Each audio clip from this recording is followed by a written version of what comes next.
সবাইকে স্বাগত আমাদের চ্যানেল কম্পিউটার নলেজে। তো আজকের এই ভিডিওটির মাধ্যমে আমরা খুব সহজে জেনে নেব মাউস কাকে বলে, কত প্রকার ও কী কী। তো চলো দেরি না করে ভিডিওটিকে শুরু করা যাক। সর্বপ্রথম আমরা জেনে নেব মাউসের সংজ্ঞা। মাউস হলো একটি ছোট পয়েন্টিং ডিভাইস যেটাকে ডেস্ক সারফেসের মধ্যে রেখে একজন কম্পিউটার ইউজার দ্বারা ব্যবহার করা হয়। এর মাধ্যমে ডিসপ্লে স্ক্রিনের মধ্যে point, select, click, drag, drop এবং স্ক্রল ইত্যাদি করা হয়। এছাড়া টেক্সট সিলেকশন, কপি, পেস্ট ইত্যাদি বিভিন্ন অ্যাক্সেসগুলোকে মাউস দ্বারা করা সম্ভব। এরপর আমরা জেনে নেব মাউসের পুরো অর্থ কী। মাউসের পুরো অর্থ হলো manually operated utility for selecting equipment. তারপর আমাদের রয়েছে কম্পিউটার মাউসের জনক কে ছিলেন।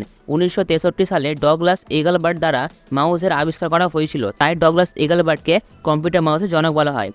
এরপর আমরা জেনে নেব কম্পিউটার মাউস কত প্রকার ও কী কী।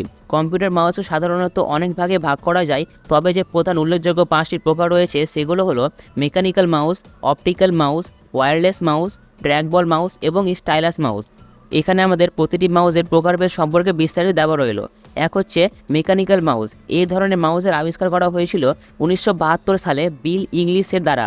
মেকানিক্যাল মাউস নির্দেশ দেওয়ার ক্ষেত্রে এক ধরনের ছোট বলের ব্যবহার করে থাকে, আর এটাই কারণ যার জন্য একে বল মাউস বলা হয়। তো তোমরা অবশ্যই সকলে মেকানিক্যাল মাউস দেখে হবে। মেকানিক্যাল মাউসের নিচে একটি ছোট বল লাগানো থাকে যার দ্বারা এটি কাজ করে। এরপর আমাদের রয়েছে অপটিক্যাল মাউস। এই ধরনের মাউসগুলো আধুনিক কম্পিউটার সিস্টেমগুলোতে প্রচুর পরিমাণে ব্যবহার করা হয়। এই মাউস এলইডি অর্থাৎ লাইট ইমিটিং ডিওড এবং ডিএসপি অর্থাৎ ডিজিটাল সিগন্যাল প্রসেসিং প্রযুক্তির সাথে কাজ করে। অপটিক্যাল মাউসের মধ্যে কোনো ধরনের বল ব্যবহার করা হয় না, তবে বলের জায়গাতে একটি ছোট বাল্ব থাকে, আর তাই মাউসটি নড়াচড়া করলেই মাউসের পয়েন্টার হিলতে শুরু করে।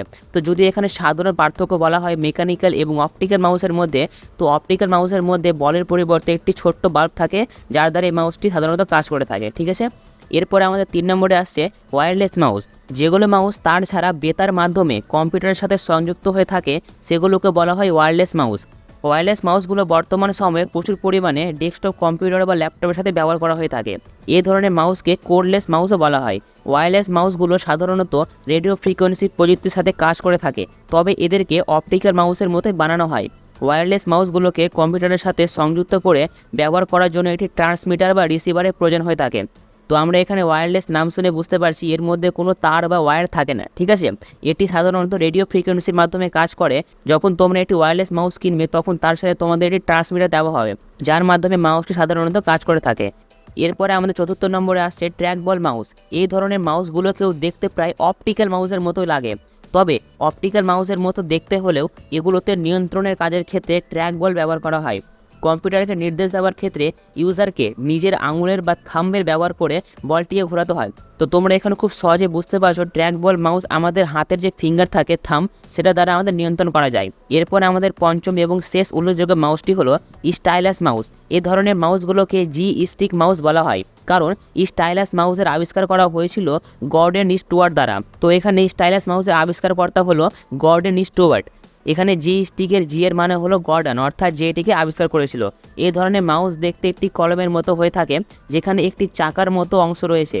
এই মাউসটিকে কলমের মতো ধরে চাকাটিকে উপর নিচে করে কার্সারটিকে নিয়ন্ত্রণ বা হেলানো যায়। ঠিক আছে, তো আশা করছি তোমরা এই ভিডিওটির মাধ্যমে খুব সহজে বুঝতে পেরেছো মাউস কত প্রকার ও কী কী। তোমরা যদি মাউস সম্পর্কে কোনো প্রশ্ন থাকে তোমরা আমাকে অবশ্যই কমেন্টে জানিও। তো আজকের মতো এখানে শেষ করছি, দেখা হচ্ছে পরের ভিডিওতে। ধন্যবাদ।